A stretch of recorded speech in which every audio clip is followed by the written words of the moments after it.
आज बात करूंगा उन सारे फॉर्मूले के बारे में जिन्हें आपको जानना बहुत जरूरी है अगर आप मैथ्स कर रहे हो। ठीक है, आज जनरली मैं बात करूंगा अलजेब्रा के फॉर्मूले के और फिर अगली बार लेकर आऊंगा ज्योमेट्री। ठीक है, अभी जरा पेन और बुक ले लो और इन सारे फॉर्मूलों को नोट डाउन करो। सबसे पहला a plus B the whole square. Oh, बचपन में पढ़ा हुआ फॉर्मूला फिर भी भूल जाते हैं। a square plus 2ab plus b square, a minus b the whole square, that is a square minus 2ab plus b square.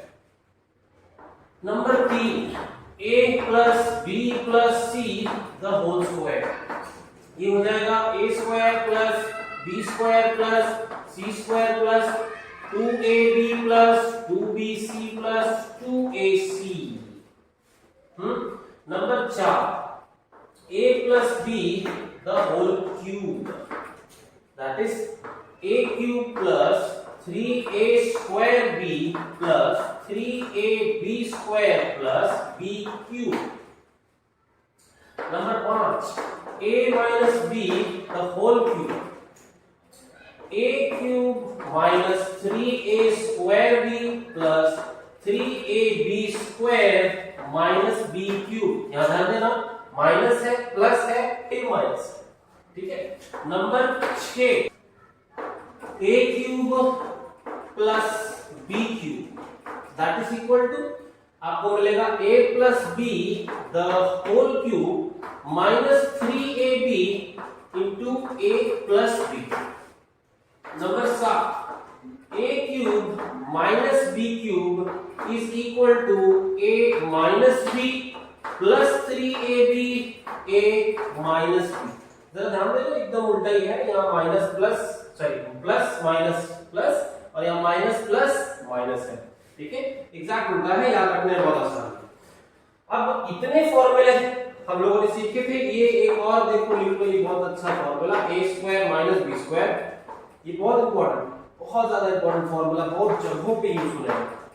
a plus b into a minus b। अब इनमें से 1 2 और ये 3 4, ये 4 लोगों के और थोड़े बनाए हुए फॉर्मूलेस हैं। ठीक है, जो आपको 10th स्टैंडर्ड में काम आते हैं, ध्यान से देखना। a plus b the whole square, इसको आप माइनस वाले टर्म्स में लिख सकते हो, यानी a minus b the whole square plus 4ab। अगर आप इसको खोल करके काट कूट के देखोगे तो वो यही बन जाएगा। Number 10 a minus b the whole square, इसका फॉर्मूला आप प्लस के टर्म्स में लिख सकते हो, a plus b the whole square minus 4ab। इधर देखो, अंदर माइनस बाहर प्लस, इधर बाहर प्लस अंदर माइनस, इसको लिख करके ले लो।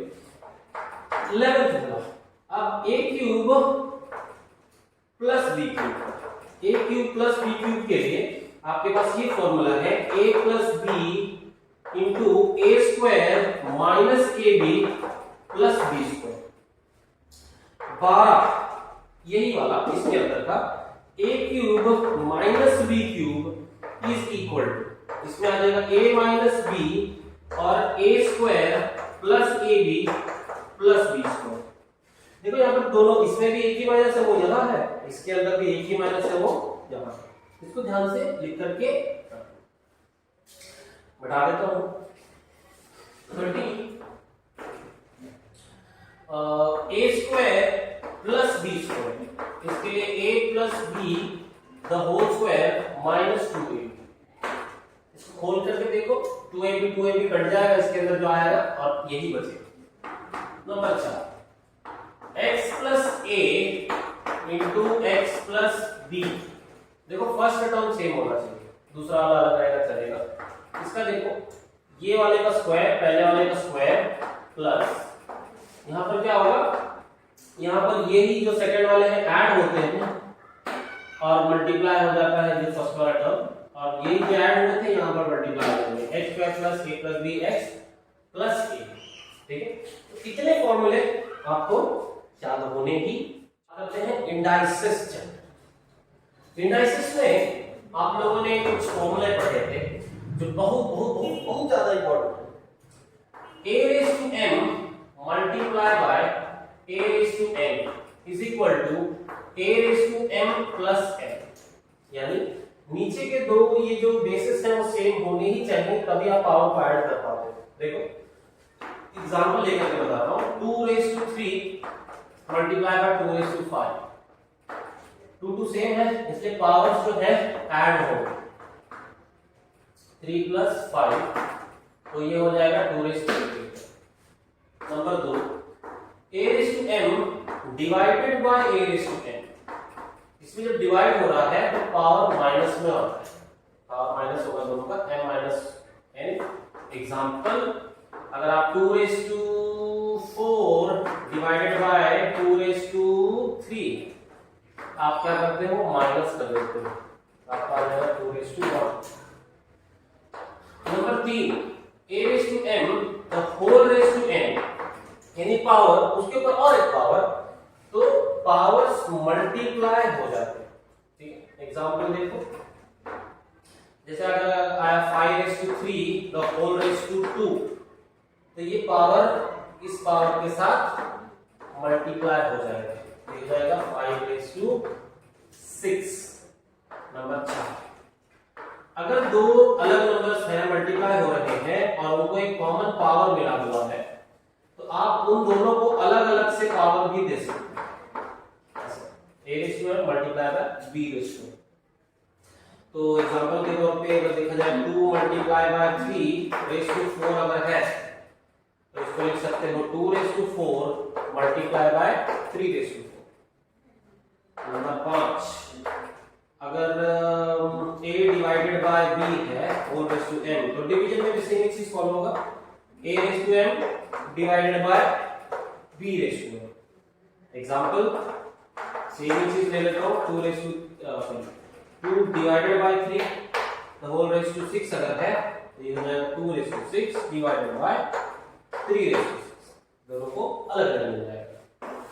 अब नंबर 6 डिवाइड के बाद आपके पास a रेज टू 0 अगर होता है, कोई भी नंबर अगर रेज टू 0 है तो वो 1 हो जाता है। अब ये बता रहा हूं देखो कैसे 0 रेज टू 0, अगर 1 करोड़ रेज टू 0 है तो भी 1 हो जाएगा, 10 करोड़ रेज टू 0 तो भी 1 हो जाएगा, कोई भी नंबर रेज टू 0 1 होता है। कैसे होता है? अगर मान लो 9 raise to 3 divided by 9 raise to 3 अगर होता है, तो इसको देखो डिवाइडेड बाय है तो ये 9 raise to 3 divided by 9 raise to 3 ऐसे लिख सकते हो, कट के आंसर कितना 1। अब इसको दूसरे तरीके से सॉल्व करना है, इससे देखो ये माइनस वाला फॉर्मूला लगा के देखो, ये डिवाइड है तो पावर माइनस हो जाएगा, 3 माइनस वो बेस सेम तो माइनस हो गया तो 9 रेज टू 0 आ गया, 9 रेज टू 0 इसका आया और यहां से 1 आया, यहां से 0 आया, मतलब ये दोनों अलग थोड़ी एक ही तो है, लेकिन 9 रेज टू 0 1 होता है। ठीक है, तो ये तरीका है, आप समझ सकते हो किस तरह से आप ऐसा लिख सकते हो 9 raise to 0 is equal to 1। सातवां अगर आपके पास a raise to minus m है तो वो हो जाएगा 1 upon a raise to m, यानी अगर आप न्यूमरेटर से डिनोमिनेटर में आओगे तो माइनस साइन प्लस में कन्वर्ट हो जाएगा। ठीक है, और वैसे ही ऐसा भी होगा जब ऐसे अगर वो ऊपर प्लस है तो नीचे जाके माइनस होगा, यानी न्यूमरेटर से डिनोमिनेटर, डिनोमिनेटर से न्यूमरेटर, तो साइन चेंज हो जाता है पावर। वैसे a upon b 4 raise to minus m अगर है तो आप इसको उल्टा कर दो, b अपॉन a कर दो और पावर हो जाएगा और ये लिख लो, ये है इंडाइसेस, ये है इंडाइसेस। इसके बाद आपको पता होना चाहिए लीनियर इक्वेशन। लीनियर इक्वेशन का जनरल फॉर्मूला लिख देता हूं पहले। जनरल फॉर्मूला था ax plus by is equal to c, ये है जनरल फॉर्मूला लीनियर इक्वेशन। ठीक है, अब आप जब पढ़ते हैं लीनियर इक्वेशन, उसमें साइमल्टेनियस इक्वेशन सॉल्व करने के साथ साथ बाद में क्रमश रूल करके आता है। क्रमश रूल के लिए आपने जो फॉर्मूले पढ़े हैं उसके बारे में बात करूंगा। आपके पास दो इक्वेशंस हो सकते हैं, जैसे मान लीजिए जब दो रहेंगे तो मैं a1x plus b1y is equal to c1 और दूसरा लूंगा a2x plus b2y is equal to c2। ये इक्वेशन 1 और ये इक्वेशन 2। अब इसके लिए फॉर्मूला बना था, देखो मैं d लिख सकता हूं, dx लिख सकता हूं और dy, इन तीनों के लिए फॉर्मूले थे हमारे पास। क्या फॉर्मूले थे जरा देखो। d के अंदर आपको x और y पे फोकस करना है। d के लिए x और y पे फोकस करना है। x के साथ कौन है और y के साथ कौन है वो यहां लिख दो। देखो a1 a2 मैं लिख देता हूं और b1 b2 मैं लिख देता हूं। अब बड़े कमाल की बात है, dx में x लगा हो जाएगा। dx के समय पे देखो y का तो कोएफिशिएंट एज इट इज उतर जाएगा, लेकिन x का कोएफिशिएंट नहीं उतरेगा dx में, उसकी जगह पे कांस्टेंट दबा dy में भी वैसे ही होगा। dy में y जो है वो नहीं उतरेगा, x का कोएफिशिएंट आ जाता है। देखो x का कोएफिशिएंट ऐसे ही आ जाएगा, और लेकिन ये जो था y का कोएफिशिएंट उसकी जगह पे c1 c2। देखो x dx में x की जगह c1 c2 आया और dy में y की जगह पे c1 c2 आया। ठीक है, इसको ऐसे याद रखना आसान है। और उसके अलावा भी देखो, मेरा एक दोस्त था जिसको मैं पढ़ता था, मेरा था सीबी नाम का दोस्त, बहुत अच्छा दोस्त था वो, और पढ़ाई करने में थोड़ा अच्छा ही था। तो मेरे हिसाब से ऐसा लगता है कि वो किसी अच्छी कंपनी में काम करता होगा और शायद एक एसी रूम में बैठता होगा, अच्छा खासा ऑफिस होगा उसका और एसी में बैठता होगा। तो मुझे ऐसा लगता है कि देखो अभी सीबी एसी में बैठता हूँ, हाँ तो ऐसे भी जाना चाहिए, अभी सीबी एसी में बैठता हूँ। ठीक आया Cramer's rule, by Cramer's rule, x is equal to dx upon d, dx upon d, और y is equal to dy upon d। जो इसकी वैल्यू आएगी और जो इसकी वैल्यू आएगी वो आपको देखना है, वहां पर लिखना है। देखिए Cramer's rule को लीनियर इक्वेशंस में ही और ऐसे आपको देखने मिलेंगे तीन तरीके। जैसे अगर आपके पास लाइंस जैसे ये है a1x plus b1y is equal to c1, a2x plus b2y is equal to c2, आपके पास ये लाइनें हैं। ये इक्वेशन 1 है, ये इक्वेशन 2 है। तो इसमें आपको जानना जरूरी है कि अगर आपके पास a1 अपॉन a2, ये जो x के कोएफिशिएंट्स हैं, इनका कोएफिशिएंट अगर इक्वल नहीं आता है y के कोएफिशिएंट्स के रेशियो के बराबर, अगर ये ऐसा नहीं आता, a1 upon a2 is not equal to b1 upon b2, तो आपकी जो लाइंस बनने वाली हैं इन लीनियर इक्वेशन से, वो लाइंस इंटरसेक्टिंग होगी, वो लाइंस इंटरसेक्टिंग होगी। ठीक है, और इंटरसेक्टिंग लाइंस होने की वजह से आपको जो आंसर मिलेगा वो होता है यूनिक। तो आपको यूनिक सॉल्यूशन मिलता है, यानी एक आंसर मिलता है आपको जो दोनों को सेटिस्फाई कर पाता है। ठीक है, अब दूसरा कंडीशन ये रहता है कि अगर a1 upon a2 is equal to b1 upon b2 but it is not equal to c1 upon c2, ऐसी कंडीशन में जहां पर ऐसे लीनियर इक्वेशंस है, एग्जांपल बता देता हूं। देखो अगर ये 4x plus 3y is equal to 10 अलग लिखा है, ठीक है, 12x 9y is equal to 50। आप में से जो लोग बहुत अच्छे तरीके से सॉल्व करना जानते हैं, इसको सॉल्व करके दिखा देना, सॉल्व कर लो अपनी बुक में लिख लो, इसको सॉल्व करो, इसका आंसर मिलता है मेरा देखना, बैठ नहीं मिलेगा, अगर मिलेगा मुझे बताना जरूर, मैं आपसे मिलना चाहूंगा। ठीक है, ये वाला आप अगर सॉल्व करेंगे तो आपको आंसर नहीं मिलेगा। आपको आंसर इसलिए नहीं मिलेगा क्योंकि ऐसा कोई भी कॉमन सॉल्यूशन नहीं है जो दोनों को सेटिस्फाई कर पाए, क्योंकि ये दोनों पैरेलल लाइंस बनाएंगे, पैरेलल लाइंस बनाने वाले हैं। पैरेलल लाइंस कैसे, एक दूसरे को मीट ही नहीं करते, तो इनपे ऐसा कोई भी पॉइंट कॉमन नहीं आएगा, इसलिए दे हैव नो सॉल्यूशन, इनका कोई भी सॉल्यूशन नहीं होने वाला। तो a1 अपॉन a2 देखो, ये 4 अपॉन 12 1 अपॉन 3 होगा, 3 अपॉन 9 ये भी 1 अपॉन 3 होगा, लेकिन ये 1 अपॉन 5 होगा। ठीक है, इसके आंसर आना नहीं है, नहीं आएगा। अगर a1 upon a2 b1 upon b2 is equal to c1 upon c2, अगर आपके ये जो a1 a2 b1 b2 और c1 c2 है, ये सब के सब इक्वल आ जाते हैं, तो जो आपकी लाइन बनेगी वो कोइंसिडेंट लाइन बनेगी, यानी अगर मैं बोलूं तो वो दो अलग लाइंस नहीं रहती हैं, वो एक ही लाइंस है। ठीक है, आप अगर मैं इसको 30 कर दूं ना तो आप अब जरा देख लो, लाइन बनाना है तो लाइन भी बना लो इन दोनों का, और अपने ग्राफ को पेपर पे लेके लाइन बना लो और इसको सॉल्व करके दिखा दो जरा। आपको हमेशा ना एक ही चीज दोनों इक्वेशन के इस तरफ मिलेगी, अगर 5 है तो 5 = 5, 0 = 0, 3 = 3 ऐसे मिलेगा, हमेशा ध्यान रखिएगा, 0 = 0 ही मिलेगा। ठीक है, देखिएगा क्यों पता है, क्योंकि वो दोनों लाइनें एक ही हैं, एक ही हैं। कैसे आप देखो, ये इक्वेशन है 4x + 3y = 10, अगर मैं इधर 3 मल्टीप्लाई को आउट कर लूं, 3 मल्टीप्लाई कर लूं, 3 4 12, 3 3 9, 3 10 20, यही इक्वेशन तो है। इसलिए तो रेशियो देखो दोनों का, इधर 4/12, 4/12 1/3 आएगा, और देखो ये 3/9 1 का 1/3 आएगा, और 10/30 ये भी 1/3 ही आएगा। अलग आ रहा है, कोई सेम ही आ रहा है। ठीक है, तो इनके लिए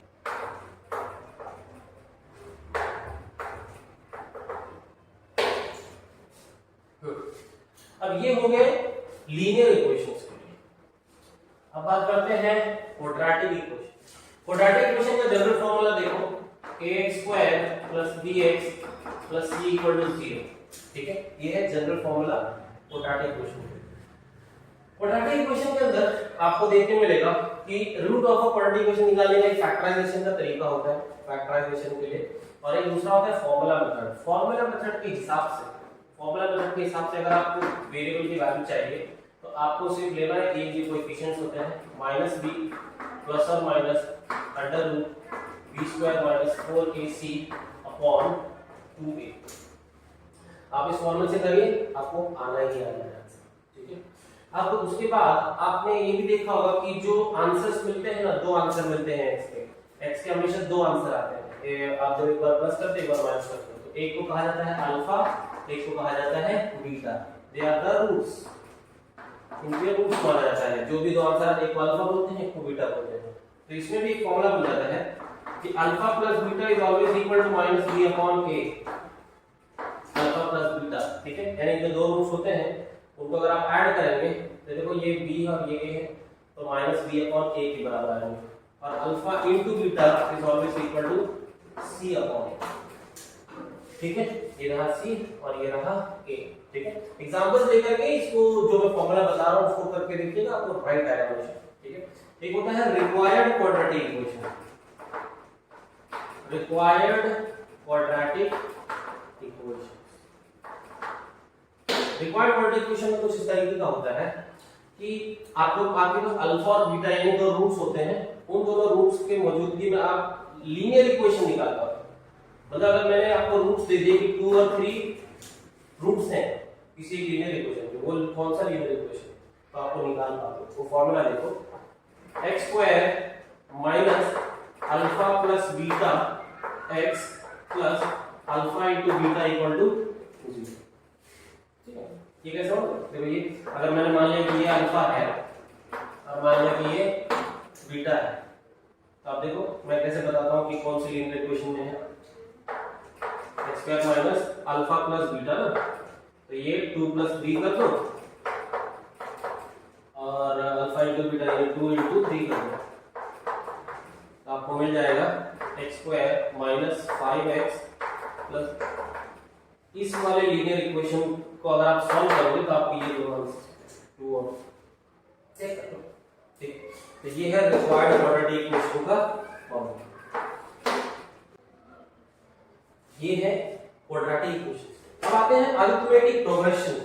अरिथमेटिक प्रोग्रेशन, अरिथमेटिक प्रोग्रेशन में देखो आपने पढ़ा होगा, पहले आपको पता करना होता है कि कॉमन डिफरेंस के लिए, कॉमन डिफरेंस के लिए आपको पता है t2 - t1 करना रहता है, t2 - t1, t3 - t2, t4 - t3। ये कहां से आ रहा है, आपके पास टर्म्स होने चाहिए, यानी टर्म्स है t1, t2, t3, t4। आपको क्या करना है, ये आगे वाले में से पीछे वाला माइनस कर दो, फिर ये आगे वाले में से पीछे वाला माइनस कर दो, आगे वाले में से पीछे वाला माइनस कर दो, ये आपको दे देता है आपका कॉमन डिफरेंस। अगर आपके अरिथमेटिक प्रोग्रेशन अगर ये है तो, ठीक। और आपने पढ़ा था अरिथमेटिक प्रोग्रेशन अगर है तो Tn is equal to a plus n minus 1 into d। फिर आपने पढ़ा Sn का formula, Sn is equal to n upon 2a plus n minus 1 into d। Sn का एक और फॉर्मूला आपके पास है n upon 2 first term plus the last term, first term plus the last term, ये आपका फॉर्मूला है Sn। अब 3 consecutive terms, 3 consecutive terms,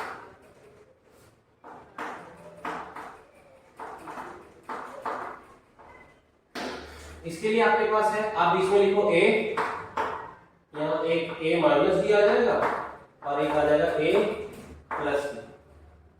फिर होता है 4 consecutive terms, आपको लेना है a minus 3d,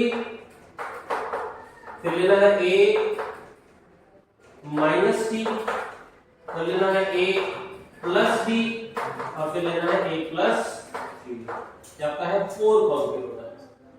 5 consecutive terms भी ले सकते हैं। तो देखो कैसे, आपको लेना है a minus 2d, a minus T, फिर a खाली a आएगा और फिर a plus D, a plus 2d। 3 consecutive, 4 consecutive और 5 consecutive terms। अब ये अगर आपको याद रखने में मुश्किल है तो ये भी ध्यान दे लो कि आराम से 3 consecutive terms अगर आपको लिखने हैं तो आप ऐसा कर सकते हो, a plus b, a plus 2b, ये आपका हो गया 3 consecutive terms। एक एक d बढ़ाते जाओ। आपको 4 consecutive टर्म लिखना है तो आप a प्लस 3d ले लो, आपको 5 लिखना है तो a प्लस 4d भी ले लो। आप ऐसे करके कितना भी लिख सकते हो। अगर आपको ये सब फॉर्मूला याद रखने में प्रॉब्लम है तो आप ये डायरेक्ट ले लो, उसमें कोई प्रॉब्लम नहीं, ठीक। तो ये था अरिथमेटिक प्रोग्रेशन। अब बात करूंगा प्रोबेबिलिटी के फॉर्मूले की। प्रोबेबिलिटी के फॉर्मूले तो ज्यादा नहीं है, लेकिन जितना है बस देखो, प्रोबेबिलिटी अगर a, प्रोबेबिलिटी ऑफ a अगर आपको निकालना है तो वो हो जाता है number of a upon number of s। और आपको हमेशा ये मालूम होना चाहिए कि प्रोबेबिलिटी ऑफ एनी इवेंट, किसी की भी प्रोबेबिलिटी जो है वो ग्रेटर देन और इक्वल टू 0 हो सकती है, लेस देन और इक्वल टू 1। इसका ये मतलब होता है प्रोबेबिलिटी 0 और 1 के बीच में ही होगी, वो 0 से कम नहीं हो सकती और 1 से ज्यादा नहीं हो सकती। आप ऐसा नहीं बोल सकते प्रोबेबिलिटी किसी की 1.2 है या 2 प्रोबेबिलिटी आ रही है, 3 आ रही है। प्रोबेबिलिटी का आंसर यानी प्रोबेबिलिटी का आंसर कभी भी 1 से बड़ा नहीं आ सकता, 5, 6, 7 ऐसा कुछ आ रहा है तो वो गलत हो जाता है, ठीक है। वो हमेशा देखो, आपको अगर मैं रेशियो में बात करूं तो प्रोबेबिलिटी ऑफ ए, अगर मैं रेशियो में बात कर रहा हूं, एक न्यूमरेटर है और एक डिनोमिनेटर है, तो हमेशा ध्यान रखना कि न्यूमरेटर हमेशा हमेशा या तो वो छोटा होगा या तो वो इक्वल हो जाएगा डिनोमिनेटर के। डिनोमिनेटर से कभी न्यूमरेटर बड़ा नहीं होगा। यानी अगर आप देखो 5/4 और 4/5, इसमें से क्या हो सकता है, ये हो सकता है, ये नहीं हो सकता। इसका समझने का तरीका ये है कि आपको एग्जाम में कभी 40 में से 41 नहीं आ सकता, अक्सर पेंसिल से लिखोगे तो भी नहीं आएगा, ठीक है। ऐसा बोलने की बात नहीं होता है, ठीक है। 40 में से 41 नहीं आएगा, लेकिन अगर आपके 40 में से 39 आ सकता है, आपको 40 में से 40 आ सकता है, ठीक है। इसलिए देखो जस्टिफाई कर रहा हूं इसको। अगर ये वाला जस्टिफिकेशन के लिए मैं बता दूं, आपको 40 मार्क्स में से कम 0 आ सकता है और आपको 40 में से ज्यादा 40 आ सकता है। तो अगर ये रहा तो प्रोबेबिलिटी हो जाएगी 0 और अगर ये रहा तो प्रोबेबिलिटी इकट्ठी हो जाएगी 1। अब इसके बीच के ही नंबर हो सकते हैं 0.1, 0.2, 0.3 और जो भी है 0.2, इसके बाहर नहीं आ सकता। 0 से कम नहीं, नेगेटिव नहीं होगा, 1 से बड़ा नहीं होगा प्रोबेबिलिटी। तो अगर मैं रेशियो में बात कर रहा हूं तो न्यूमरेटर छोटा ही होगा हमेशा, या फिर ज्यादा से ज्यादा इक्वल हो जाएगा, बड़ा कभी नहीं होगा। और अगर प्रोबेबिलिटी परसेंटेजेस में लिखी हुई है तो वो कभी भी देखो, प्रोबेबिलिटी अगर परसेंटेजेस में है तो वो मिनिमम 0% हो सकती है और मैक्सिमम 100% हो सकती है। 0% से 100% के बीच में परसेंटेज वाइज ऐसे चलेगा, ठीक है। और नंबर्स के हिसाब से ये आना, ठीक है। तो ये 3 चीज को याद रखो, ठीक है। प्रोबेबिलिटीज के लिए ये 3 चीज को याद रखो। अब एक बहुत जरूरी फॉर्मूला जो आपको 1 मार्क के लिए पूछ सकता है, probability of A plus probability of complement of A. Complement आपने बचपन में पढ़ा है कि जो सेट ए होता है, ठीक है, अगर आपके पास यूनिवर्सल सेट है, इसमें लिखा है 1 2 3 4 5 6, आपका एक सेट ए है जिसमें लिखा है 2 और 3, तो जो आपका कॉम्प्लीमेंट होता है ना, जो आपका कॉम्प्लीमेंट होता है वो होता है एग्जैक्ट उल्टा ए का। ए में 2 और 3 है, तो यूनिवर्सल सेट में से 2 और 3 को छोड़ के जो कोई बच जाता है वो आपका कॉम्प्लीमेंट ऑफ ए बन जाता है, ठीक है। तो आप अगर इसकी प्रोबेबिलिटी को देखोगे ना, इसकी प्रोबेबिलिटी आपको आराम से आएगी, टेबल 2 है, ये 6 है, तो 2/6, ठीक है। इसको ऐसे रखता हूँ, काटना तो पड़ेगा लेकिन नहीं काटना, चलो। और इसकी प्रोबेबिलिटी जो आएगी आपको वो क्या आएगी, ये 4 तो 4/6। तो आप जरा देखो इन दोनों को अगर मैं ऐड करता हूँ, probability of A plus probability of A dash, अब देखो ये है 2/6 प्लस 4/6। अब देखो डिनोमिनेटर सेम है, एक ही बार आ जाएगा, तो ये होगा 2 + 4 दैट इज 6/6, कितना आएगा 1। इस वजह से probability of A plus probability of A dash equal to 1। तो आपको हमेशा एक प्रोबेबिलिटी दी होती है और दूसरी पूछी होती है कि ये प्रोबेबिलिटी ऑफ ए इतना है तो प्रोबेबिलिटी ऑफ कॉम्प्लीमेंट ऑफ ए निकालो, ये दिया होगा तो ये निकालो, इस तरीके का पूछ सकता है, ठीक है। ये आपको मालूम होना चाहिए, ठीक है। इसको निकाल लेता हूं। प्रोबेबिलिटी में आपने वो पढ़ा, क्या नाम है अपना, कार्ड्स, 52 कार्ड्स। इसके अंदर आपको ध्यान रखना है, यहाँ पर 26 रेड कार्ड्स होते हैं और 26 ब्लैक कार्ड्स होते हैं। 26 रेड और 26 ब्लैक कार्ड्स होते हैं। इसके अंदर भी 26 रेड और ब्लैक में 2 डिवीजन्स और हो जाते हैं, ठीक है। ये ध्यान रखो कि लाल दिल होता है और दिल हीरे जैसा होता है, ओके। लाल दिल होता है, दिल हीरे जैसा होता है, तो there are 13 hearts and 13 diamonds. वैसे ही यहाँ पर भी क्लब्स और स्पेड्स, 13 क्लब और 13 स्पेड्स। आपको ये ध्यान देना चाहिए, इसके अंदर यहाँ पर 13 कार्ड्स होंगे, जिसके अंदर जो पहला कार्ड होता है वो है एस, जिस पर ए लिखा होता है, नंबर नहीं ए लिखा होता है। उसके बाद 2 3 4 ऐसे करके टोटल 10 नंबर तक जाते हैं, 2 3 4 5 6 7 8 9 10। उसके बाद होता है किंग, क्वीन और जैक। किंग, क्वीन और जैक इसे कहते हैं फेस कार्ड्स, ठीक है। और ये है एस। टोटल नंबर कितने हैं देखो, 9 कार्ड्स नंबर्ड हैं, एक एस है और यहाँ पर 3 फेस कार्ड्स हैं। अब ये जो जैसा चला वैसा ही सेम सब में होता है, इसमें भी ऐसे ही होगा एस और फिर बाद में 10 तक के नंबर किंग क्वीन जैक।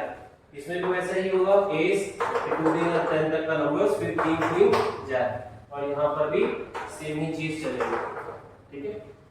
तो टोटल अगर यहाँ पर देखा जाए तो एस 4 एस होते हैं इस पैक में, और फिर 9 9 9 9 36 नंबर्ड कार्ड्स हो गए, और फिर king queen jack, king queen jack, king queen jack, king queen jack, 3 3 3 3 12 face cards होते हैं, ठीक है। बस इतनी जानकारी आपको प्रोबेबिलिटी चैप्टर के अंदर एज अ फॉर्मूले के रूप में चाहिए। ऐसे तो बहुत सारी चीजें हैं, ठीक है, वो मैं किसी कभी और बात करूंगा, लेकिन अभी फिलहाल के लिए वीडियो काफी लंबा हो गया है, तो जितने फॉर्मूले बच गए हैं अगली बार